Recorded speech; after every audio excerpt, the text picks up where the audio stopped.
Tout compte fait, Éric Revel. Bonjour Éric. Bonjour Patrick, bonjour. On va s'intéresser au système préfonds. Le système préfonds, oui, bien sûr, parce que à l'occasion évidemment de la réforme de la retraite, on évoque d'autres pistes, notamment celle de la capitalisation. C'est un sujet qui est un peu tabou en France, sujet avec lequel quand même les fonctionnaires s'accommodent très bien. Expliquez-nous. Bah oui, en pleine mobilisation contre la réforme des retraites, pour sauver le système par répartition, disent les syndicats, il est bon, oui, d'évoquer d'autres pistes, et notamment l'arrivée, en complément, je dis bien en complément de la répartition, l'arrivée d'une dose de capitalisation qui permettrait d'épargner pour sa retraite, si on le peut, selon ses moyens, et donc, en fait, de soulager le système de retraite actuel, puisqu'il paraît qu'on cherche des financements pour boucher les trous.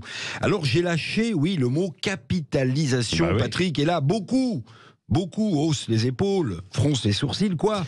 Épargner pour sa retraite avec des fonds placés sur les marchés financiers, mais quelle horreur, c'est un tabou absolu, et pourtant, depuis la fin des années 60, les fonctionnaires français peuvent capitaliser pour leur retraite. Ça s'appelle la préfond. Alors, précisément, expliquez-nous comment fonctionne la préfond, justement. Alors, la préfond a été lancée en janvier 1968. 1968, quasi une révolution, évidemment, pour que les fonctionnaires, sur la base du volontariat, capitalisent pour leur retraite complémentaire. Cette période d'épargne facultative pour les fonctionnaires donne droit, au moment du départ à la retraite, ça donne droit à des mensualités. Donc vous complétez votre retraite, ou bien à une sortie en capital, vous ramassez le magot plus les intérêts.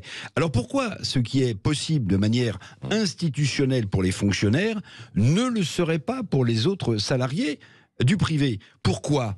C'est une question. D'ailleurs, lors de la campagne présidentielle de 2002, je regardais, aussi bien Lionel Jospin que Jacques Chirac, la gauche et la droite, tous les deux étaient en faveur de l'extension de la préfond à tous les Français. Mais évidemment, on l'a oublié. Oui, c'est ça. Bon, il y a tout de même des plans d'épargne retraite qui existent, d'autres produits financiers. Mais un système généralisé provoquerait les levées de boucliers de syndicats probablement ou pas ? Oui, forcément. Les syndicats, CGT en tête, ne veulent pas entendre parler de la capitalisation. C'est un gros mot, c'est un tabou. Mais pour la petite histoire, en 1964, lors des prémices de cette fameuse préfond, savez-vous qui étaient les signataires de cette mise en place d'un fonds de capitalisation pour les fonctionnaires? Eh bien, les signataires, Patrick, c'était les syndicats. Oui, les syndicats, CFDT et FO en tête, font partie des créateurs de la préfond. Alors, depuis ces années, la préfond n'a pas été d'ailleurs mangée par les marchés financiers. L'épargne ne s'est pas effondrée parce que l'épargne des fonctionnaires est placée sur ces marchés financiers. Et d'ailleurs, l'Institut économique Molinari estime même que le taux de rendement de la préfond, depuis 2006, est supérieur à 5% par an. C'est pas mal quand on sait que le livret A va dépasser péniblement les 3% par an.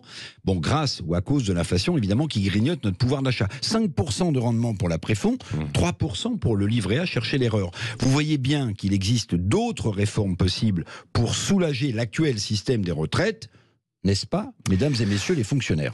Oui, la préfond retraite, je ne sais, c'est pas obligatoire, si. Non, c'est facultatif, facultatif, absolument. Sur la base du volontariat, je le rappelle.